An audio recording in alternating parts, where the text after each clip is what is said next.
Hey everybody, welcome to week 5. This week we are moving into a discussion of scholars on language and rhetoric. Now you'll remember, I hope, from this brief discussion I had of the overall structure of the course that we are going to talk about story makers on language, scholars on language, and scientists on language, and then consider how all of those come together to explore and to discuss the relationship between language and the human experience. So, to consider the role that language plays in making us who we are as individuals, as communities, as a species.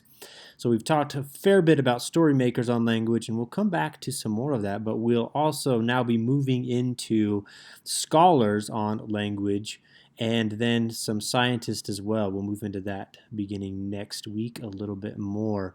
So this week we're going to be exploring some scholars on language. So the reading for the week includes some of those ideas, one from a rhetorician named Wayne Booth and another from a rhetorician named Andrea Lunsford and a crew who wrote a textbook. Now, Wayne Booth's discussion is called The Rhetorical Stance, and he explores why rhetoric matters in terms of your college education and in terms especially of teaching rhetoric. And Lunsford et al. Explore the idea of thinking rhetorically. Now, they call upon some ideas from Booth in their writing, and that's something that we will discuss and explore this week in our one discussion.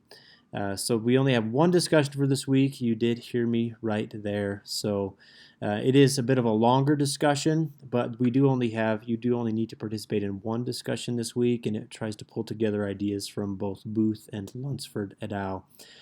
Now, after you've read those, I'd like you to look at my mini lecture on the rhetorical situation.